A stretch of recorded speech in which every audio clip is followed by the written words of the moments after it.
La conférence que je vais vous faire aujourd'hui n'a pas d'autre prétention que de vous montrer que la céramique, en fait, vous entoure dans tous les moments de votre vie, et que c'est une technologie dont vous ne vous rendez même pas compte de l'existence et des implications qu'elle peut avoir dans votre vie.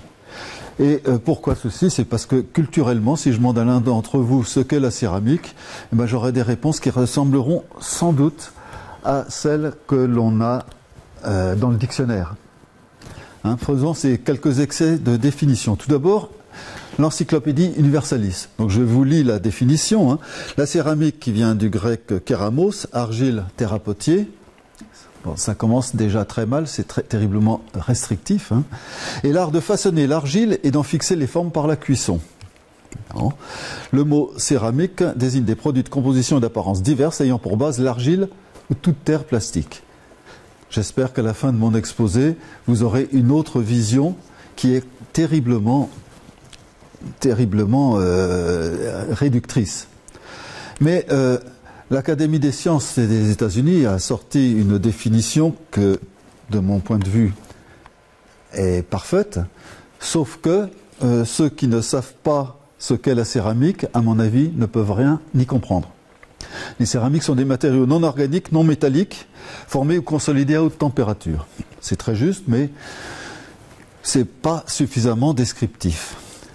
Mais si on va voir même un peu plus loin, j'ai été voir sur le dictionnaire de l'Académie française, nos académiciens.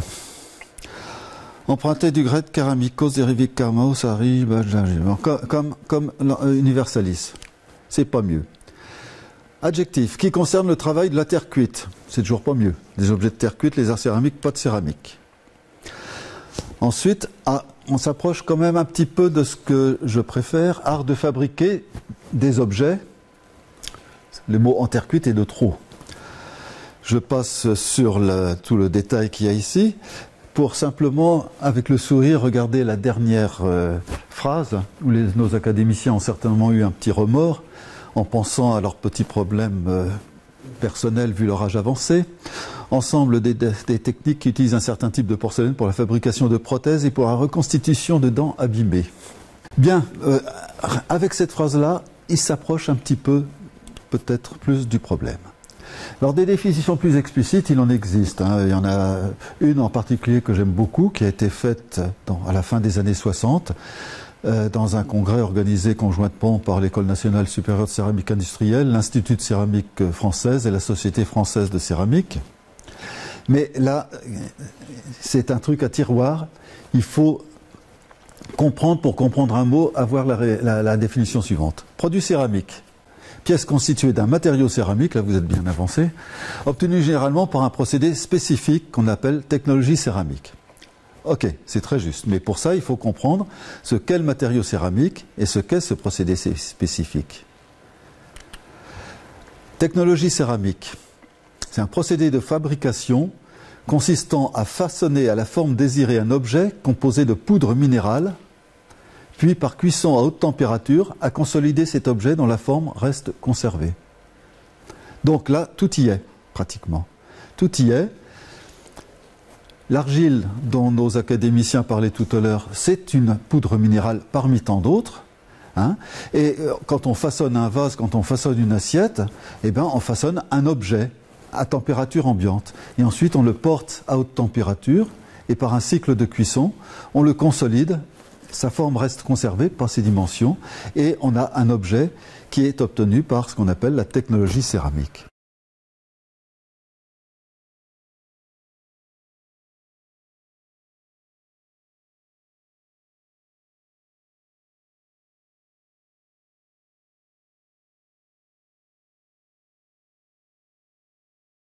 Et le matériau céramique, ce sont tout simplement des matériaux anhydres cristallisés.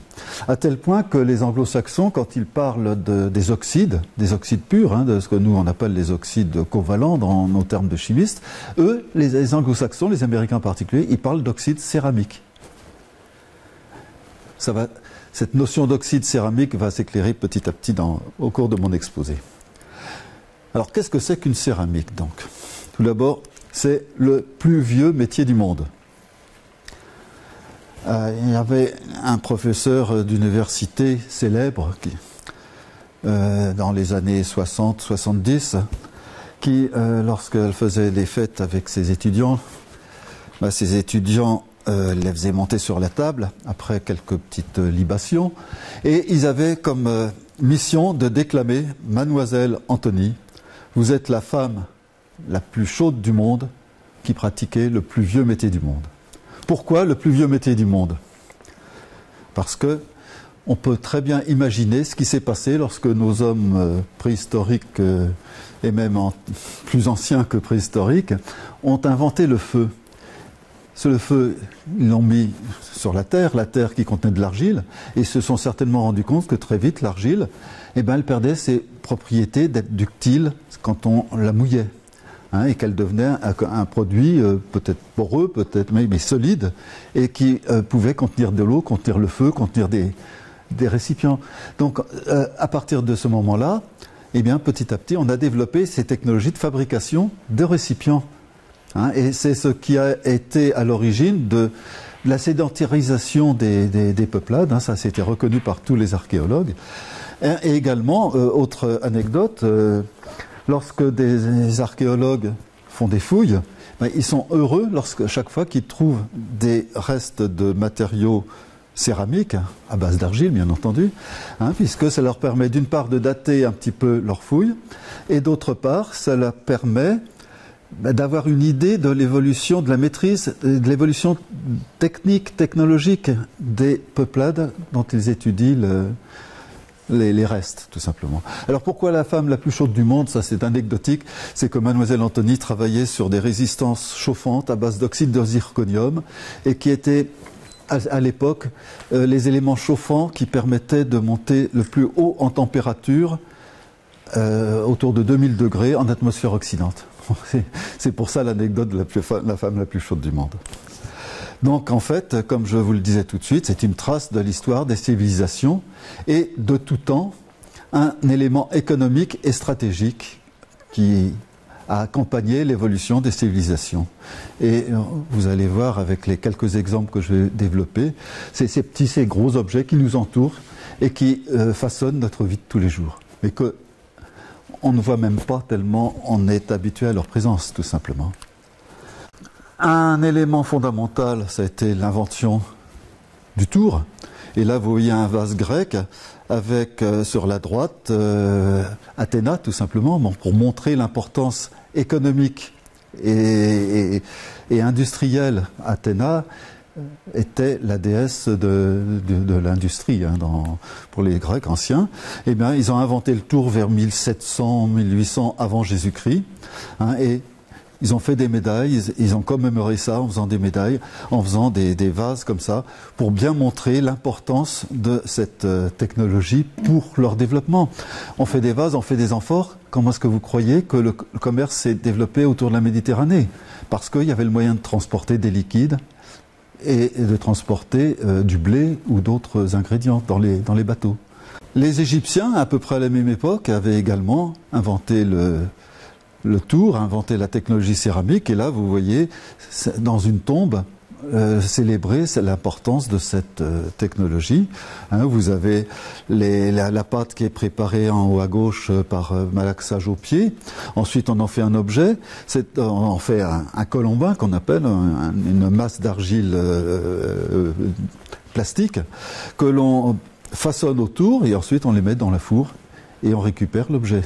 Donc ceci vous montre l'importance pour nos ancêtres, quelle que soit la civilisation, de cette technologie céramique. Et ce diagramme-là, que je ne vais pas vous détailler, mais simplement voyez là, en fonction du temps, l'importance de cette zone bleue qui vous donne, en fonction du temps, des étapes importantes de l'évolution des technologies céramiques, où vous avez l'invention de la porcelaine, l'invention des lunettes, l'invention des verres à vitre, l'invention des condensateurs qui est dans les années 40, etc., etc., jusque même en bout avec une grande technologie, ce qu'on appelle les smart skis, qui sont des skis qui réagissent en fonction des vibrations qu'ils peuvent avoir, et ça grâce à des céramiques piézoélectriques qui sont à l'intérieur de ces skis. Bon, je ne détaille pas ça, mais vous voyez, c'est une culture qui est développée par tout le monde. Quand même, quelques autres éléments stratégiques.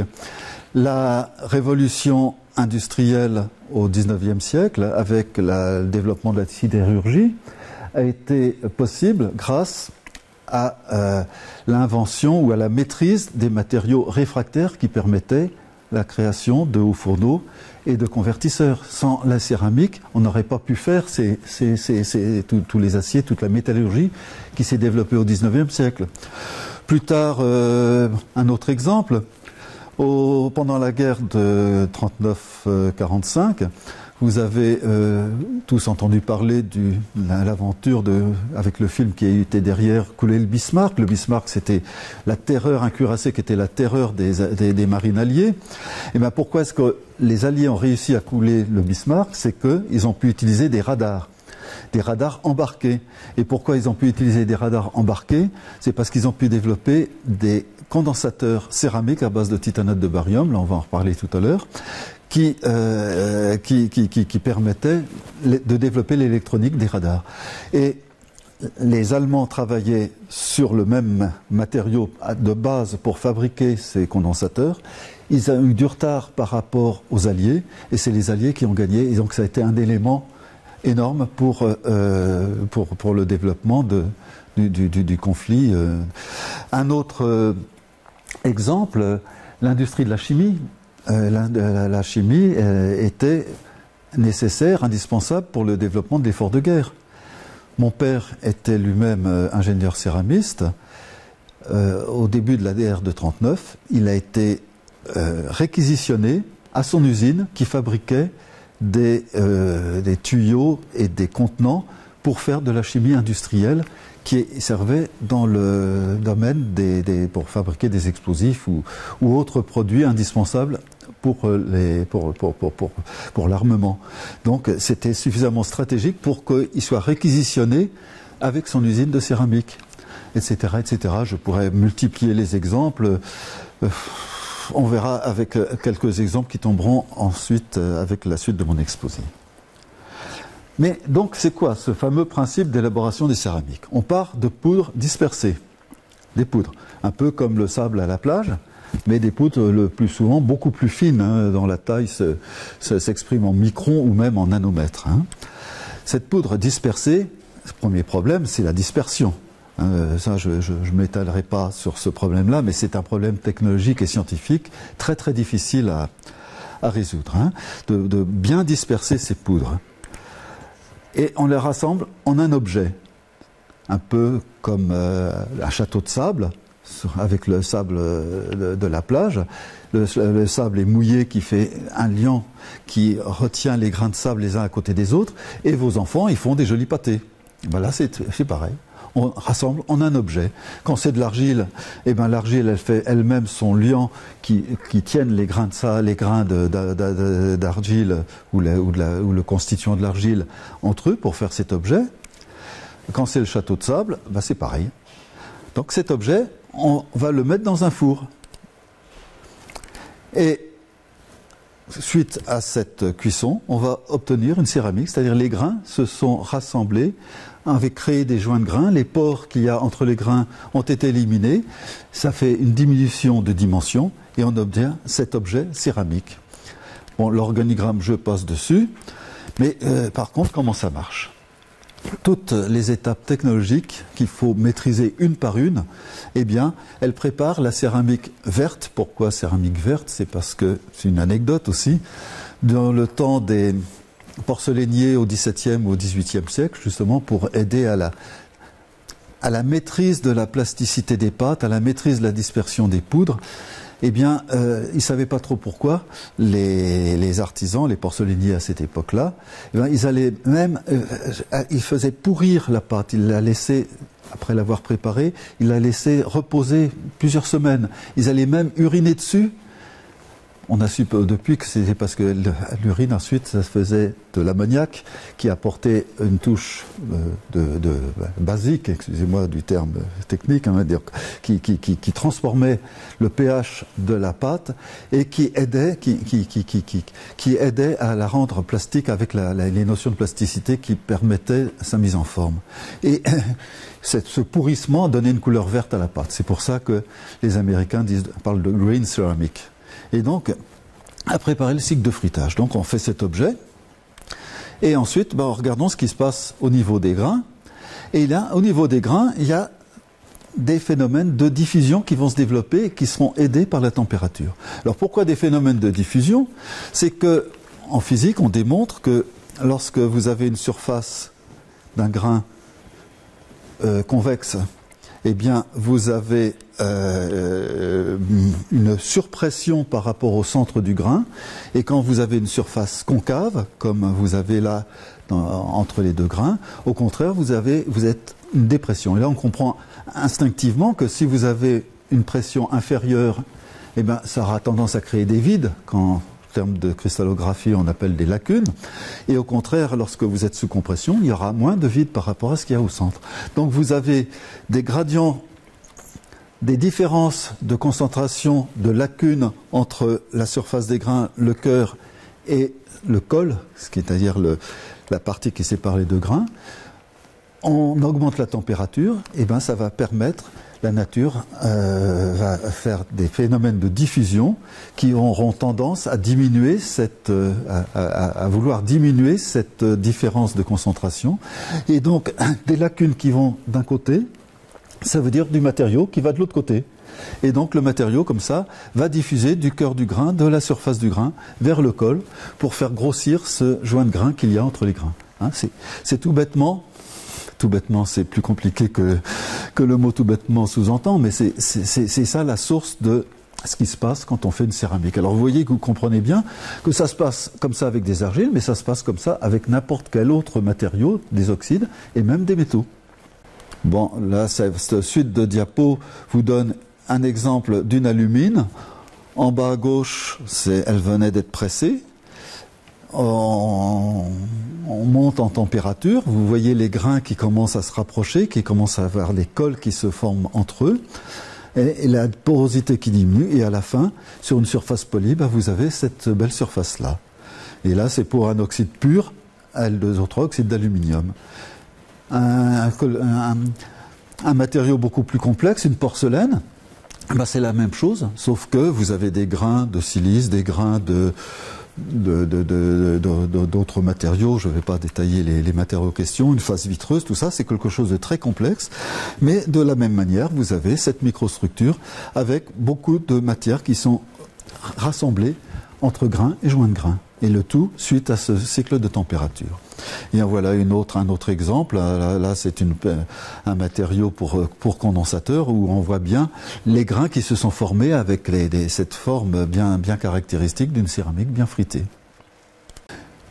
À partir de ça, eh bien, on peut comprendre quel est le monde des céramiques. Il y a d'un côté les céramiques traditionnelles, c'est-à-dire les céramiques de nos académiciens et de l'encyclopédie Universalis, qui sont des céramiques, pourquoi traditionnelles? C'est celles qu'on connaissait jusque typiquement la 39-45, la dernière guerre mondiale, qui a fait un basculement dans l'évolution des matériaux réalisés avec des céramiques. Alors ces céramiques traditionnelles, ce sont les aluminosilicates. Oubliez ce terme savant, pourquoi? Parce qu'il y a de l'aluminium, il y a de la silice. Et ce sont les céramiques à base d'argile. Et les matériaux réfractaires, dont beaucoup sont également à base d'argile, et des réfractaires qu'on appelle un peu spéciaux sont à base d'autres matériaux. Ça, c'est le domaine des céramiques traditionnelles. On va revenir dessus. Et d'autre part, les céramiques techniques. Alors, lorsque j'étais étudiant, il y a un certain temps, on n'appelait pas ça les céramiques techniques. Parce que c'était au lendemain de la guerre, on appelait ça les céramiques nouvelles. Depuis le temps, ça fait quand même quelques dizaines d'années, elles ne sont plus tellement nouvelles, et on les appelle céramiques techniques, pour les différencier des céramiques dites traditionnelles. Les céramiques à application électronique, c'est les condensateurs, les ferrites, les piézoélectriques, etc. Les céramiques à application thermomécanique, c'est les aubes de turbine de vos voitures, c'est les couteaux, les couteaux que vous trouvez dans le grand commerce maintenant, c'est toutes ces applications qui permettent d'avoir des propriétés mécaniques extrêmement importantes, éventuellement à des températures très élevées, et le tout avec des usures de matériaux beaucoup plus faibles que les métaux traditionnels. Les céramiques à application nucléaire, aujourd'hui il n'y a pas un seul combustible nucléaire qui ne soit pas une céramique, c'est obligatoirement une céramique, tous ces combustibles nucléaires. Et les céramiques à application biomédicale, bien entendu les dents de nos académiciens, mais également toutes les prothèses dont chacun d'entre nous peuvent avoir besoin malheureusement un jour ou l'autre. Bon, je ne vais pas développer tout ceci, je vais simplement donner quelques petits éléments de base pour mieux vous illustrer ce petit monde, quel est ce petit monde des céramiques et pourquoi aujourd'hui on ne pourrait plus vivre sans elles. Bon, je passe sur ces exemples-là rapidement qui vous donnent l'importance économique des céramiques, hein. C'est l'évolution du marché mondial, c'est des billions d'euros, les billions ce sont des millions, 2 millions d'euros des principaux produits céramiques, où là vous voyez apparaître les briques, les carreaux de sol, muraux, les services de table, les sanitaires, les réfractaires, toutes ces céramiques traditionnelles, et les céramiques dites techniques qui sont d'un poids tout à fait équivalent par exemple à celui des carreaux de sol ou des sanitaires, hein. Et la progression qui est énorme, et c'est ce dont il faut se rendre compte que c'est en fonction du temps et en fonction de l'implantation géographique, hein, en Europe, en Asie, aux États-Unis, en Amérique du Sud, eh bien l'implantation et l'importance réciproque de tous ces marchés n'est pas la même. Donc là, il y a plein d'études technico-économiques qui sont faites et qui sont également passionnantes sur le plan industriel et social à étudier. Mais je passe rapidement dessus. Également, ce graphe vous donne une évolution, vous montre l'évolution très rapide des céramiques techniques aux USA, mais en Europe c'est bien entendu, et au Japon et au Far East c'est bien entendu pareil, de toutes ces céramiques techniques qui ont une importance fondamentale pour notre vie de tous les jours. On va en parler. Quelques mots sur les céramiques traditionnelles, les céramiques à l'ilmosilicate. Alors, on parlait d'argile tout à l'heure. L'argile c'est quoi? Ben, c'est un matériau composé essentiellement de kaolinite ou de kaolin, le terme minéral ou le terme qui donne la phase minérale ou le terme qui donne la phase géologique est à peu près utilisé de manière équivalente. 2SiO2L, 2O3, 2H2O, vous en avez la belle formule là. Et ce matériau, c'est une structure qui est vaguement schématisée ici, très complexe, mais qui vous explique pourquoi l'argile peut former une pâte plastique lorsque on la bouille. Au centre, vous avez des grains qui sont avec des oxydes de silicium, des oxydes d'aluminium. Ils sont entourés d'eau qui appartient à la structure, et par-dessus vient se mettre par des liaisons, en termes savants on appelle les liaisons hydrogènes, de l'eau qui vient s'absorber sur la surface et qui fait le lien, cette eau, entre les divers grains et qui permet donc d'avoir cet objet argileux qui tient mécaniquement, simplement après avoir été malaxé et séché. Je n'insiste pas plus là-dessus, simplement pour vous dire que ce kaolin, il est issu de la décomposition de feldspath. Le feldspath, c'est un des composants des granites, comme on en a beaucoup ici sur notre côte de granit rose. Et ce produit de décomposition fait des grands bassins de kaolin, comme vous avez en Bretagne, du côté de Pleumeur, ou du côté de Quessoy, côté de Saint-Brieuc.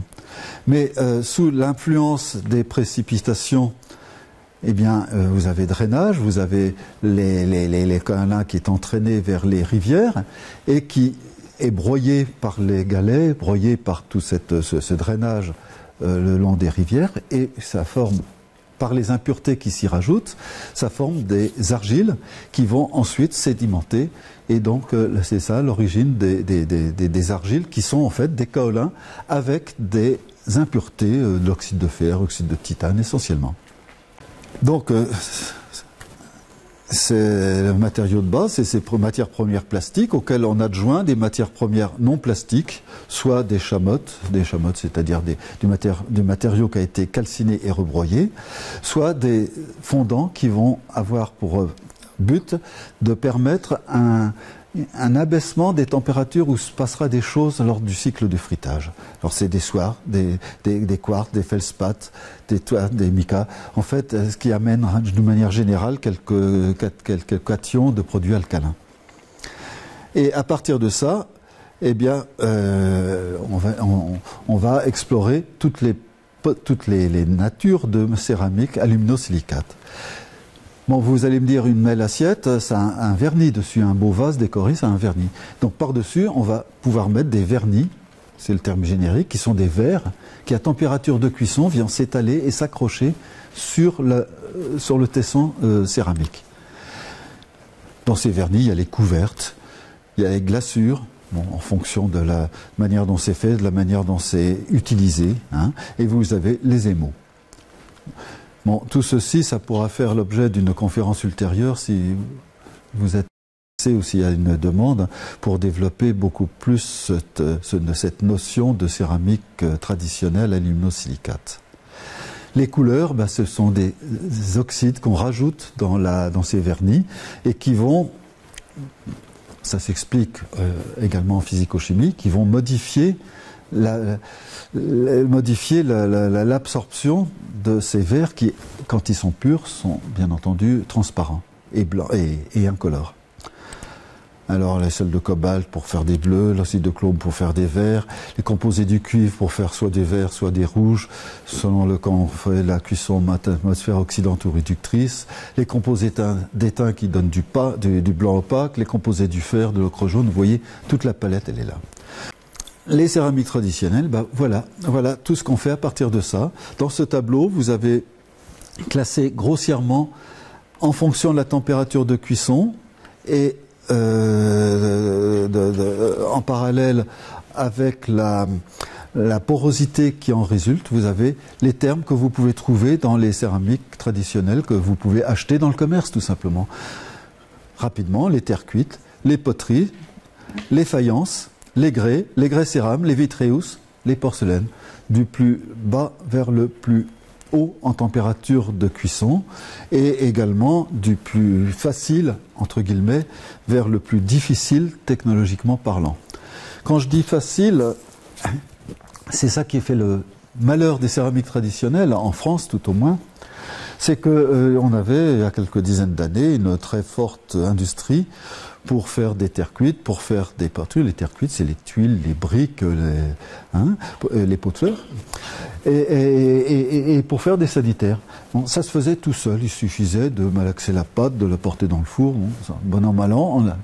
Sauf que c'était plus difficile que ça à faire, et que certains autres pays, certains autres techniciens et chercheurs ont travaillé la chose. Eh bien, aujourd'hui, travailler la chose pour faire mieux avec un prix de revient moins cher.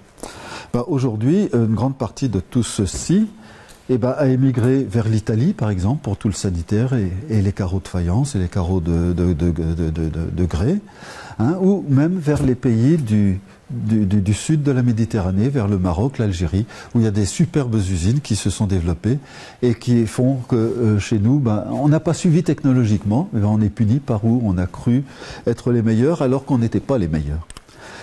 Des exemples visualisés, hein, votre maison en briques, elle est en céramique, comme diraient les petits cochons des trois petits cochons.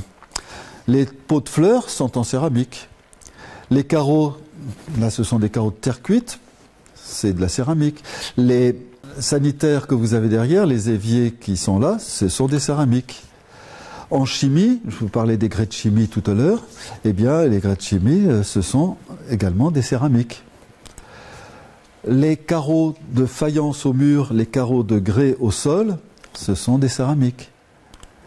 les assiettes, tout votre service de table, que ce soit des services luxueux comme les porcelaines de Sèvres, rêvons un peu, ou comme les porcelaines dites de limonadier, c'est le terme technique, qui sont utilisées dans tous les restaurants, ce sont des céramiques, que voilà encore. Donc vous voyez, tous ces céramiques traditionnelles, elles sont déjà dans notre vie de tous les jours, que ce soit notre vie pour manger, pour les cabinets de toilette, pour construire sa maison, pour faire de la chimie. Voilà des céramiques antiques avec à droite, en haut à droite, là c'est là, vous avez entendu parler de Bernard Palissy qui a importé d'Italie à la Renaissance les technologies permettant de faire des objets d'une esthétique qui est celle du moment, mais enfin qui était impensable de faire avant. Une porcelaine qui est transparente, tellement elle est fine et tellement la porosité en a été éliminée.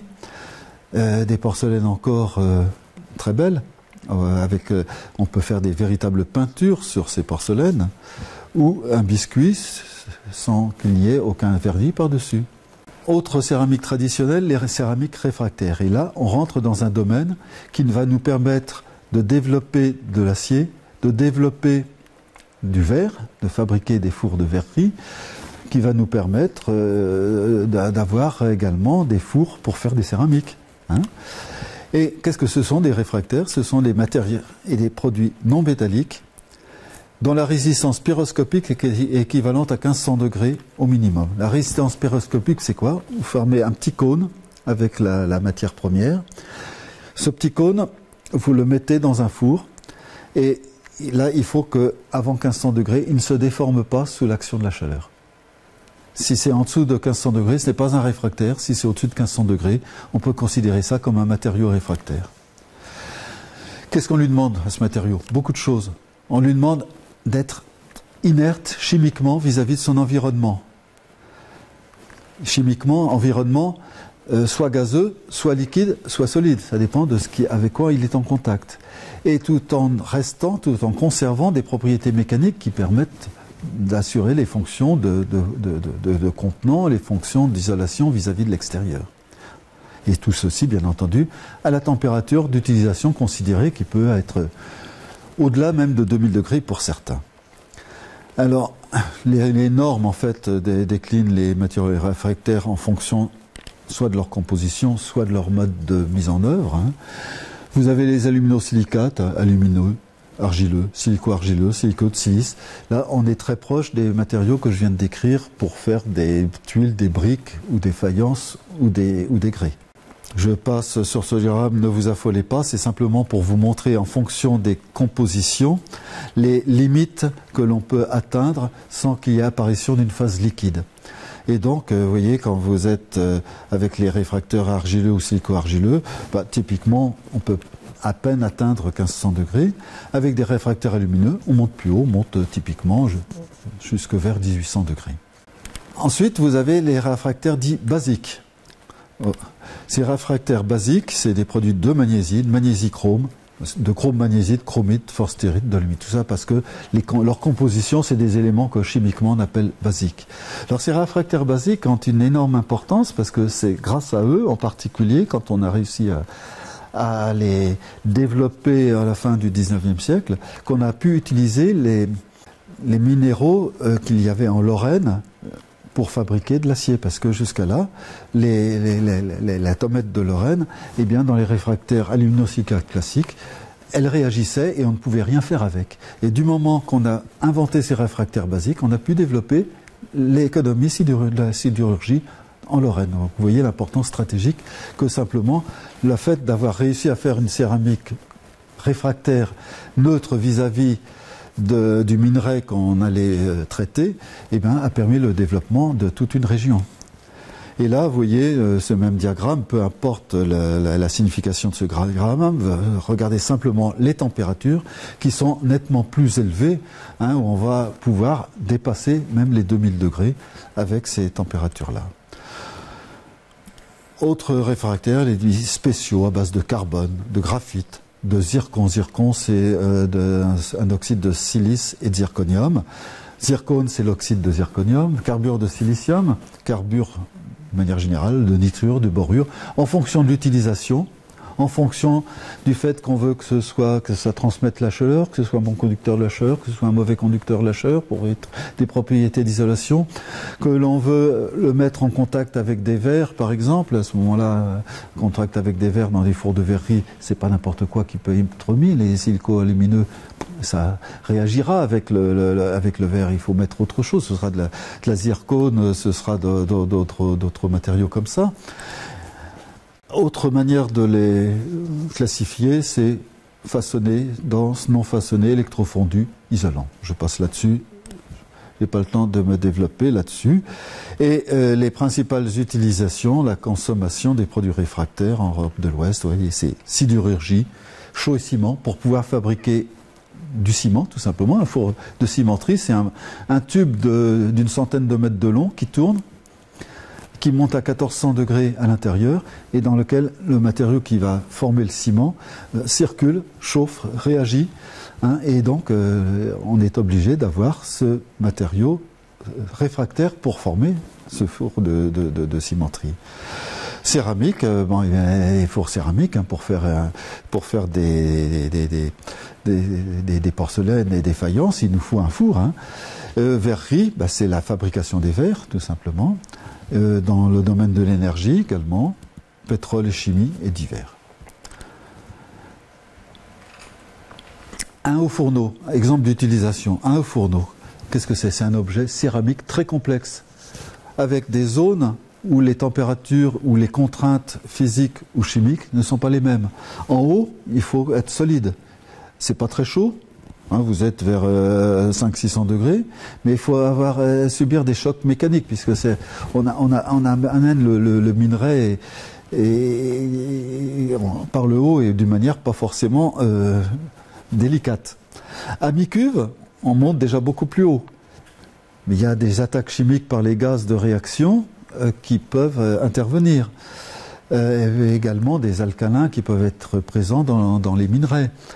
Vous avez des fluctuations thermiques qui sont très très importantes. Il faut que ça tienne le coup avec toutes ces contraintes.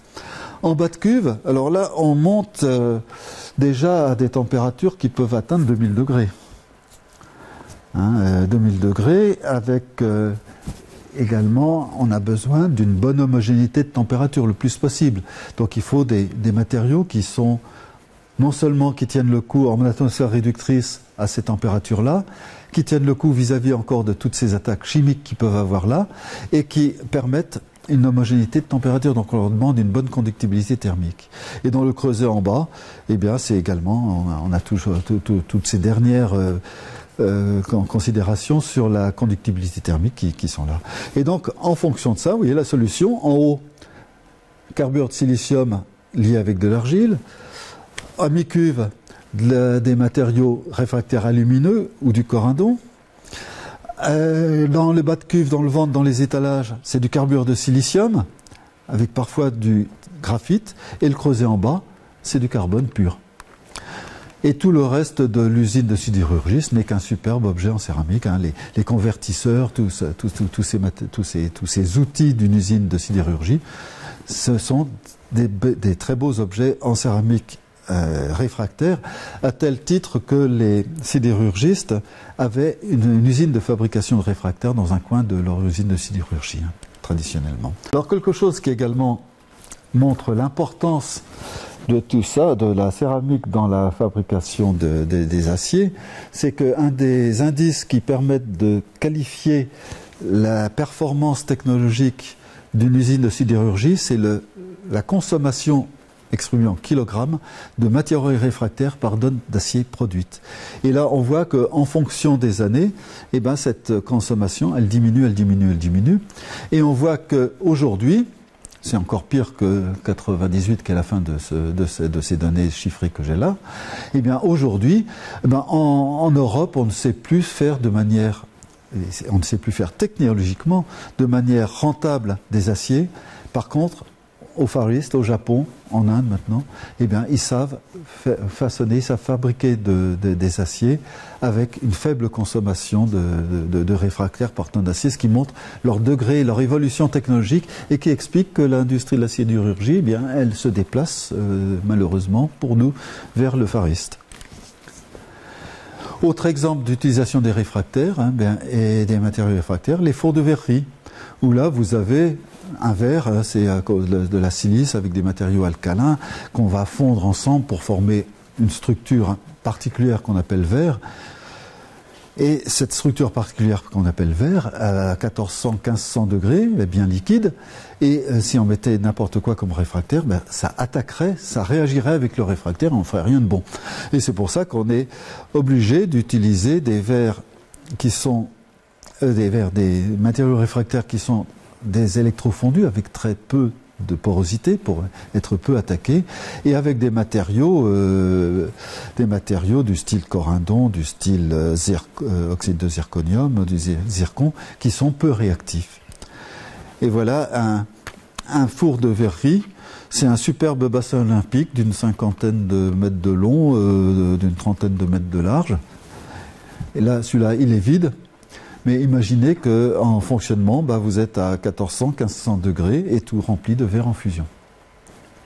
Autre utilisation de matériaux réfractaires, la navette spatiale. Regardez les températures de la navette spatiale lorsqu'elle rentre dans l'atmosphère.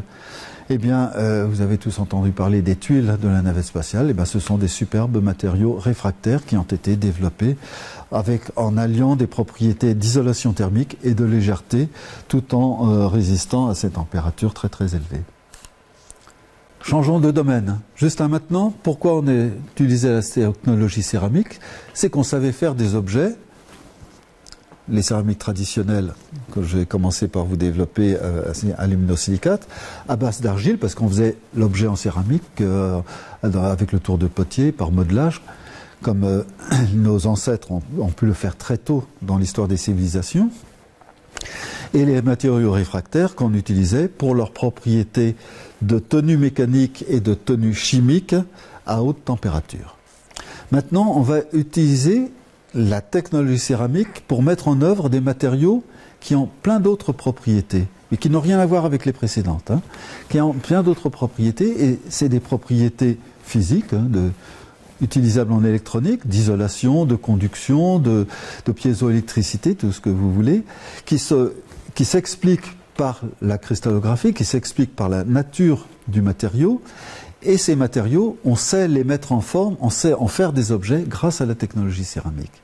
Donc on est dans un tout autre domaine de matériaux, mais avec toujours la même technologie et les mêmes sciences de la technique. Et là, on va mettre en mode des matériaux dont on exploite une ou plusieurs propriétés, dans le contexte en particulier la présence d'un champ électrique continu ou haute fréquence. Et on va faire joujou, si j'ose dire, avec la structure cristalline pour modifier les propriétés des matériaux par des substitutions, en s'amusant à modifier la structure cristalline de manière à modifier les propriétés du matériau. Également, la technologie céramique, elle va permettre de faire des composants électroniques ou électrotechniques inhomogènes, c'est-à-dire avec des parties d'un matériau, des autres parties d'un autre matériau, le tout mis en forme par les technologies céramiques et qui permet d'obtenir comme ça des fonctions. Je vais expliciter ça par des exemples. Premier exemple quand même qui vous dit ce qu'on sait faire avec la technologie céramique. Vous avez ici, de haut en bas, les matériaux les plus conducteurs qui existent, les matériaux supraconducteurs, et en bas, les matériaux les plus isolants qui existent. Et avec des exemples dans toute cette gamme de conductivité électrique, avec des exemples de composition qui sont soit dans des domaines qu'on appelle conducteurs ioniques ou conducteurs électroniques, peu importe, mais des compositions qui sont utilisables, qui sont exploitables avec la technologie céramique et qu'on ne sait pas d'ailleurs exploiter avec une autre technologie de mise en œuvre que la technologie céramique. Donc vous voyez, simplement avec des céramiques, on va des matériaux les plus isolants qui existent aux matériaux les plus conducteurs qui existent, les supraconducteurs, avec toute la gamme de conductibilité électrique qui puisse exister. Alors quelques exemples, comment on fait joujou, hein. Bon, bah voilà, une structure particulièrement importante, hein, la structure dite perovskite. Celle-là, c'est une structure pour un matériau piézoélectrique à base de zirconate de plomb, de titano-zirconate de plomb, où vous avez les ions titane qui sont au centre d'une maille cristalline, avec les plombs qui sont au sommet soit d'un cube, soit d'un tétraèdre, en fonction de la température à laquelle on est, et les ions oxygène qui sont au centre des faces. Bon, à partir de ça, on va s'amuser à faire beaucoup de choses et sortir des propriétés qui sont soit des propriétés diélectriques, soit des propriétés de piézoélectricité. Et par exemple, en propriété diélectrique, en fonction de la température, vous voyez, quand vous êtes quadratique à gauche, vous êtes cubique à droite du grand pic que vous avez à 130 degrés, dans le cas d'un titanate de barium, une autre perovskite, et avec une constante diélectrique énorme au niveau de la température qu'on appelle la température de Curie, la température de transition. Et bien c'est ça qui va permettre de faire des condensateurs céramiques avec des fortes constantes diélectriques du matériau. Et en faisant des substitutions, vous voyez ici c'est dans un titanate de barium, on remplace du barium par du strontium, et bien ce pic de conductivité, ce pic de constante diélectrique, eh ben, il se déplace en fonction de la température. Eh ben, le jeu, ça va être de le déplacer de manière à se mettre dans des températures où on sait l'utiliser et de l'étaler de manière à ce qu'il soit important sur une large gamme de températures. Hein, c'est par des substitutions et avec des matériaux qui seront mettables en œuvre par cette technologie céramique. Autre exemple de cette structure perovskite, une autre composition qui amène à des caractéristiques des compositions CTP. Là, c'est la conductibilité qui varie en fonction de la température. Je passe sur le détail de pourquoi de la chose. Et en fonction de la composition, bah, cette température de transition où on passe d'une conductibilité très faible à une conductibilité très forte, ou une résistivité, très faible à une résistivité très forte, eh bien, ça dépend de la composition.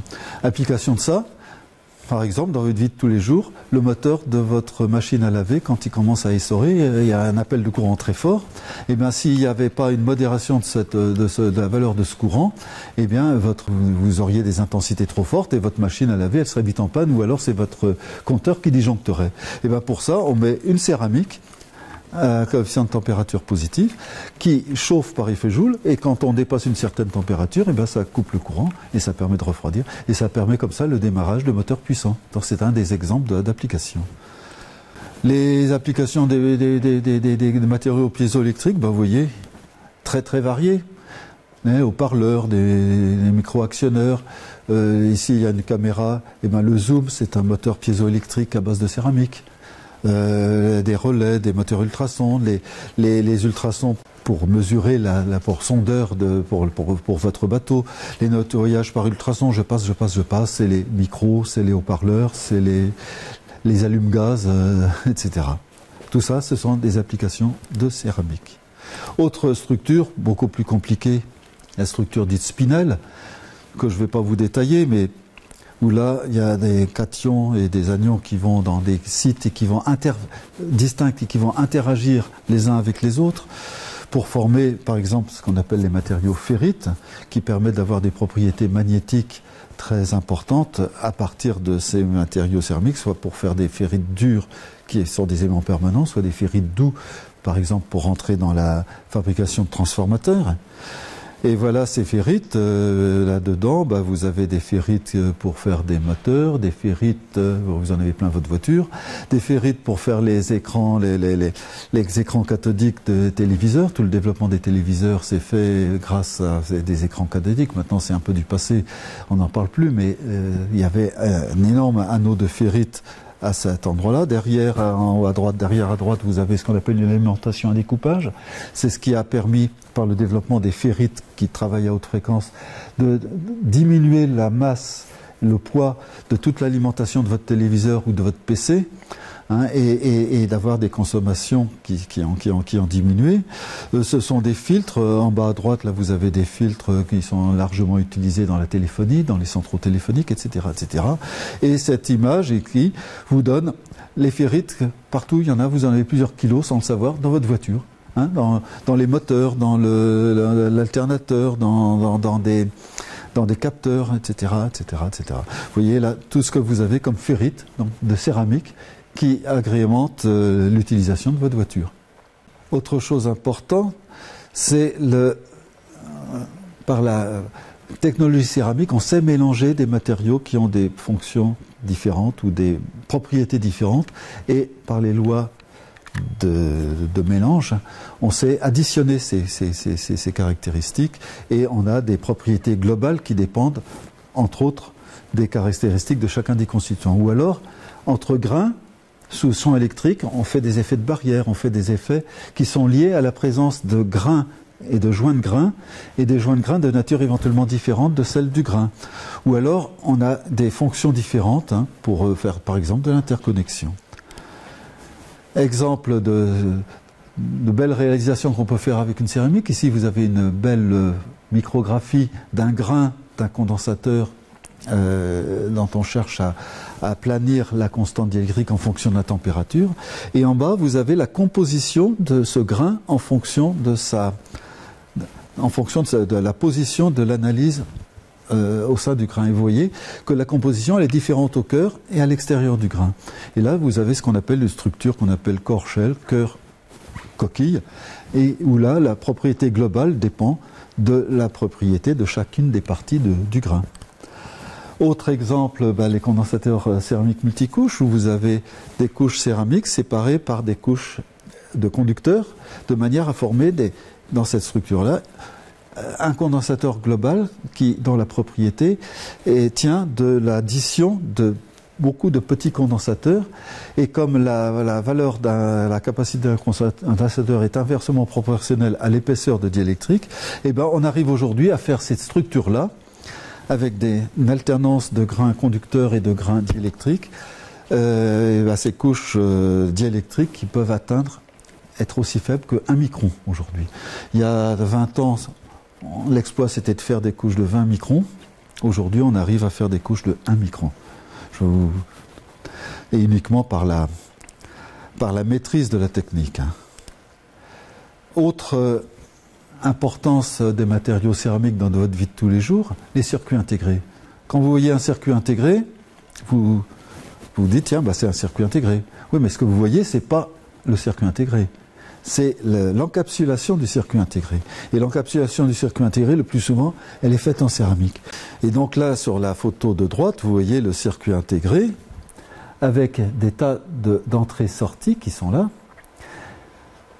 Ces tas d'entrées-sorties, en fait, on va voir sur la photo suivante comment ça se passe. Vous avez le circuit au centre, et par tout un circuit d'interconnexion au sein d'un matériau multicouche, vous éclatez ces entrées-sorties du circuit vers l'extérieur. Et ce que vous avez à l'extérieur de votre circuit intégré, ça c'est intéressant, tous ces petits points-là, ce sont des condensateurs céramiques, parce que vous avez une batterie de condensateurs nécessaires à l'utilisation des circuits intégrés. Et pour illustrer ça, vous avez à gauche un graphe qui vous donne l'évolution en fonction des années du développement des téléphones portables, du développement des PC et de l'utilisation des condensateurs multicouches. Et vous voyez, sans ces condensateurs multicouches, vous n'auriez pas de PC, vous n'auriez pas votre téléphone portable. Alors comment c'est? Voilà, un circuit intégré. Vous avez ici la puce qu'on va mettre ici, et par des procédés de micro-soudure, relier les entrées-sorties de la puce à toutes les petites pattes que vous avez là. Et là-dedans, ces petites pattes que vous avez là, ce sont des circuits qui vont aller à l'intérieur de ce substrat qui est des matériaux isolants multicouches, pour ressortir ici avec toutes les entrées-sorties que vous avez là. Et la construction de ça, c'est des couches céramiques avec des découpages, avec des trous pour faire des vias, pour des conductions dans le sens vertical, avec des pistes qui permettent l'interconnexion. Tout ça, vous empilez ça, vous fritez, vous cuisez, et donc vous voyez la différence de dimension que vous avez là, et ensuite on découpe pour avoir le circuit intégré. Autre exemple Parce que là, il faut savoir qu'en électronique, la vitesse actuelle que l'on sait faire avec les circuits intégrés est plus importante que ce qu'on sait utiliser à cause de l'interconnexion qui dépend du matériau céramique qu'il y a là, hein, du matériau d'interconnexion, parce qu'il faut qu'il y ait une constante diélectrique qui soit la plus faible possible pour qu'on puisse avoir des vitesses de transmission de signal les plus importantes. Donc, double but, double challenge, diminuer cette constante diélectrique du matériau isolant d'interconnexion et diminuer les distances. Et c'est pour ça qu'on fait également des circuits comme ça complexes, multicouches, de manière à rapprocher le plus possible toutes les composants électroniques, de manière à pouvoir accélérer la vitesse. Et là, vous avez une superbe alumine où vous voyez en transparence tous les circuits les uns sur les autres qui sont dans les couches successives. Et là, merci encore, la technologie céramique. Autres exemples, hein, les microstructures à couche d'arrêt au joint de grain, où bon, là, c'est un composant de sécurité qu'on appelle un parafoudre. Vous avez des grains qui sont ici en oxyde de zinc, qui sont séparés par des joints de grain qui sont à base d'oxyde de bismuth essentiellement. Et là, dans la photo de gauche, on s'est amusé à faire une attaque chimique de manière à dissoudre tous les oxydes de zirconium. Non, zirconium. Oui, de zirconium. Et on reste uniquement avec les joints de grains que l'on voit là sur cette superbe photo que vous avez à gauche. Et même si on va un peu plus loin, au microscope électronique à transmission avec très haute résolution, vous avez ici les grains, avec la structure cristalline des grains que l'on aperçoit, et ici le joint de grain à base d'oxyde de bismuth qui est là. Et là, sous champ électrique, eh ben, vous avez des propriétés intéressantes qui se font, puisque en fonction de la tension qui est appliquée, eh ben, vous êtes soit isolant, soit très brutalement conducteur. Et donc ça permet de faire des composants de sécurité pour quand il y a des surtensions dans un circuit. Et ça protège, par exemple, votre PC, ça protège votre entrée de poste téléphonique. Autre exemple un petit peu futuriste, hein, les électrodes pour piles à combustible à haute température, qui sont des superbes objets en céramique, hein, parce que là on travaille à haute température avec de la diffusion d'oxygène qui doit se faire au travers du matériau. Eh bien, vous voyez, là, ce sont des objets qui font 1 mètre de long, qui font 2 cm de diamètre et qui permettent expérimentalement le développement de centrales qui alimentent des petites villes à base de piles à combustible. Donc ça également, c'est quelque chose qui, dans le futur, est peut-être amené à un grand... Les batteries à un grand avenir. En résumé, pour les céramiques pour électronique, propriétés de conduction, résistivité, propriétés d'isolation, propriétés électriques, magnétiques, piézoélectriques, propriétés liées à l'inhomogénéité des matériaux avec l'application des lois des mélanges, des microstructures effets d'interface, l'organisation et microstructure des matériaux composites. Et tout ça nous mène à faire tous ces composants électroniques où là, en fonction des capacités, ce que vous voyez en noir, c'est l'importance de la technologie céramique par rapport aux autres matériaux qui peuvent exister. Autre domaine, les céramiques à application thermomécanique. Utilisation à basse température, alors cette fois-ci, on joue encore grâce à la structure cristalline des matériaux, à la nature des liaisons que vous avez entre les divers ions de ces matériaux, qui leur donnent des propriétés mécaniques. Et on va jouer aussi avec les défauts cristallins qu'on rentre dans ces matériaux-là, en termes de lacunes, en termes de défauts de structure cette fois-ci, de manière à augmenter la propriété mécanique ou à la modifier dans le sens qui nous intéresse.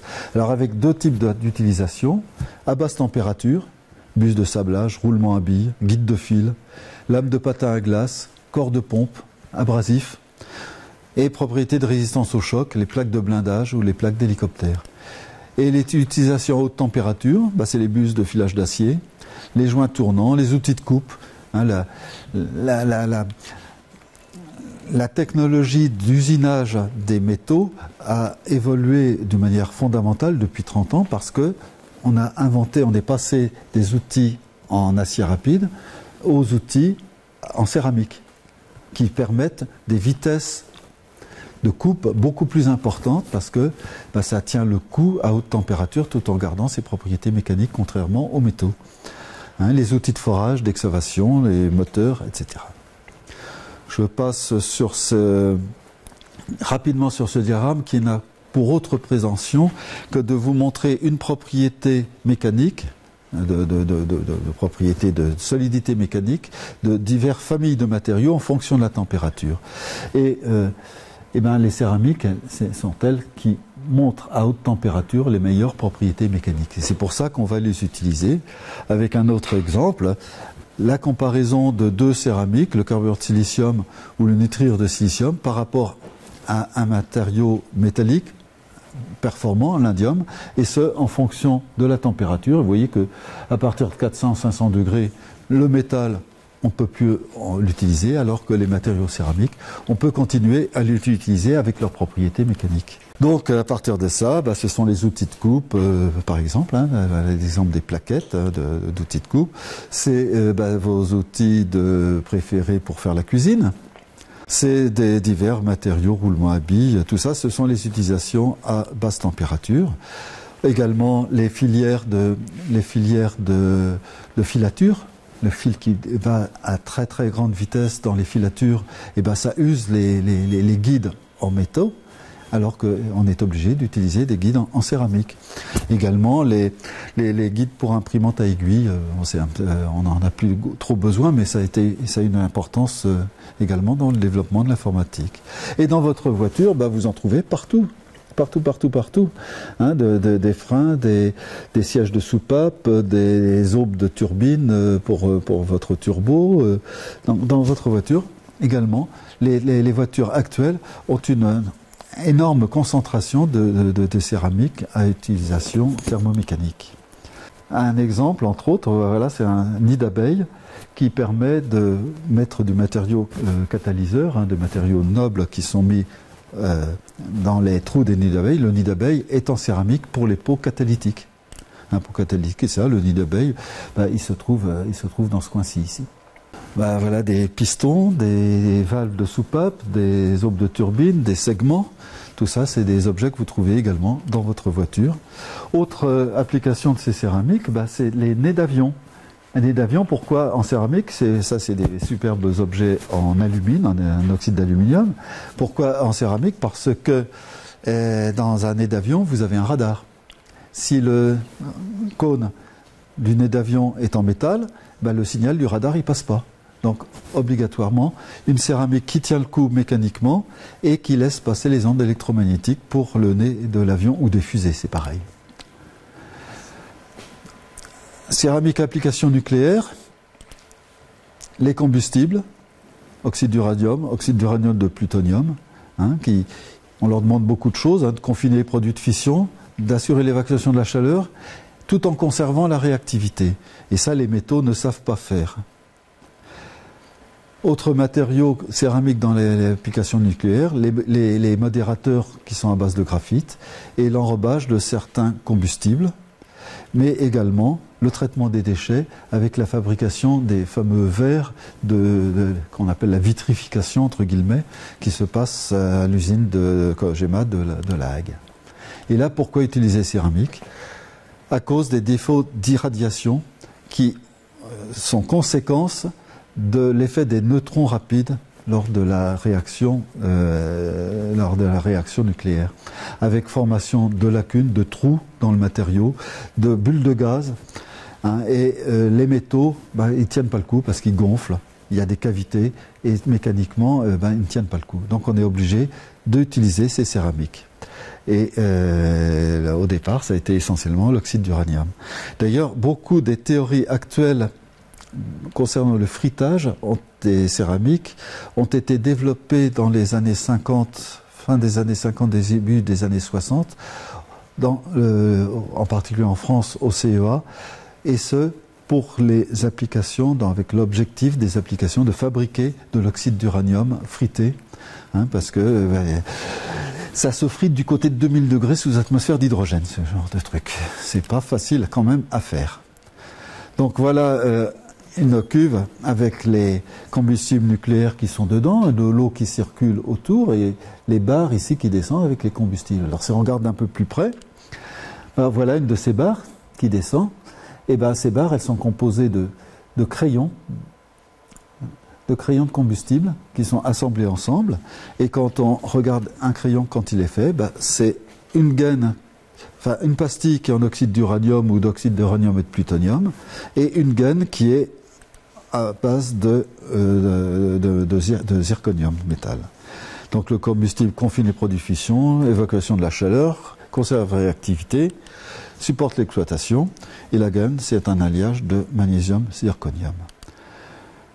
Une pastille, bon c'est ça, c'est que donc les pastilles qui sont empilées dans les gaines, ça fait 2 cm de diamètre à peu près, hein, c'est avec un diabolo ici pour aider à, quand même à pouvoir se déformer sous l'effet de l'irradiation. Quand c'est neuf, voilà sa microstructure. Hein, c'est très joli, hein, avec des grains, ça ressemble à la microstructure d'alumine que je vous ai montré en début d'exposé. Avec un petit souci, c'est qu'au centre de cette pastille, en fonctionnement, va vous monter quasiment à 1800, 1900, 2000 degrés. À l'extérieur, vous êtes à 600 degrés. Vous voyez un gradient thermique énorme, et de manière à pouvoir ensuite aller chauffer à l'extérieur de la gaine dans l'eau qui assure le transfert de chaleur. Et donc ce gradient de température, c'est quand même quelque chose de pas sympathique du tout pour la céramique. Et voilà, après utilisation, voilà à quoi ça ressemble. Hein. La céramique, elle est moins belle que tout à l'heure. Avec des tas de trous, avec des tas de grains qui ont grossi, de fissures qui sont apparues. Dernier chapitre, les céramiques techniques pour les céramiques à application biomédicale, où on arrive même à reconstituer, vous voyez, des parties du corps qui sont quand même importantes pour nous. Alors, vous avez des verres qui comptent. Vous avez des alliages d'alumine, de zirconium, d'alumine-zirconium, des jolis noms de matériaux, apatite ou wicklokite. Alors pourquoi ces matériaux-là? L'apatite et wicklokite, c'est que ce sont des compositions qui se rapprochent de celles de l'os humain ou des tissus que vous trouvez, et donc qu'il y a des problèmes de compatibilité et de rejet qui sont éliminés grâce à l'utilisation de ces matériaux-là. Et voilà tout ce qu'on peut substituer comme élément de notre corps à partir de céramique. Donc vous voyez un peu partout, j'espère que la plupart d'entre nous n'auront pas à subir ça, moi le premier. Mais en fait, ça nous rassure quand même sur le fait que des accidents peuvent arriver et qu'on a des possibilités de réparation. Alors il y a les céramiques biomédicales dites inertes, hein, l'alumine, pour faire la zircone, pour faire des têtes fémorales, des cupules, des prothèses du genou. Et le problème là, c'est que il n'y avait pas forcément une inertie totale vis-à-vis, en particulier sous pression, vis-à-vis des liquides, des liquides du corps qui baigne ces matériaux-là. Alors pour ça, il y a des nouvelles générations des composites alumine-zircone, où là, par optimisation de la microstructure, eh bien, on arrive à limiter la propagation des fissures. Et également, les mécanismes de corrosion sous contrainte par les molécules d'eau internes au corps sont limités. Et voilà des exemples de prothèses que peut-être que certains d'entre nous ont dans le corps, n'est-ce pas, Pierre-Noël? Oui. Et il y a celles qui sont dites bioactives. Hein, c'est là que c'est composé avec des jolis noms, la hydroxyapatite en particulier, qui a une composition très proche de l'os, ce qui fait que même on arrive à faire des implantations avec une reconstitution de l'os qui repousse par épitaxie à partir du matériau lui-même. Et donc là, on peut travailler par revêtement sur des surfaces de tiges en alumine-zircone, par exemple. Et également, on commence à utiliser des pièces massives pour remplacer des os malades. Là, le défaut, il y a encore beaucoup de travail à faire parce que les propriétés mécaniques ne sont pas toujours encore bien maîtrisées. Mais regardez cette superbe photo où vous avez à gauche la céramique et à droite un os de matériaux osseux qui s'est reconstitué par épitaxie à partir du matériau céramique. Donc ça nous ouvre des perspectives d'espoir, d'évolution technique et de maîtrise de toute cette chirurgie osseuse dans l'avenir dont nos enfants profiteront certainement. Donc en résumé de tout ce que je vous ai raconté, l'art, the art of ceramics, l'art de céramique, avec l'art qui est pris dans tous les sens du terme. Art d'artiste, vous en doutez bien, mais art d'artisan, et artisan dans le sens le plus noble qu'il soit. Et depuis, ça c'était jusque typiquement la fin du 19e siècle, le début du 20e siècle, maintenant c'est devenu une science. Parce que science de quoi? Science des matériaux, science de l'utilisation des poudres fines, de la dispersion, science de la rhéologie, science de la chimie de l'état solide, science de la diffusion. C'est l'amalgame de beaucoup de sciences qui permettent de maîtriser cette technologie, cet art de la céramique. Et vraiment, c'est la chimie du solide, c'est la physique, c'est les sciences de la diffusion, et c'est un ensemble de technologies, un ensemble de techniques qui permettent de maîtriser tout le processus permettant d'aboutir, de mettre en forme et de réaliser des objets à partir de matériaux dont on cherche à exploiter les compositions, les propriétés. Et pourquoi utiliser une céramique? C'est que on cherche une fonction qu'on cherche à atteindre à un certain coût. Et dans l'autre sens, pour un certain coût, on cherche à avoir la fonction. La céramique est toujours en concurrence avec d'autres matériaux. Pensez à nos lavabos, où il y a beaucoup de lavabos maintenant qui sont en matériaux non céramiques. Là aussi, fonction, coût, il y a un choix à faire. Des condensateurs sont toujours en concurrence avec des condensateurs céramiques, avec des condensateurs en matériaux non céramiques, en matériaux organiques. Coût, fonction, coût. Et le dilemme, il est toujours là. Mais pourquoi utiliser une céramique? Il faut toujours se poser cette question. Merci. Merci Jean-Marie. Oui.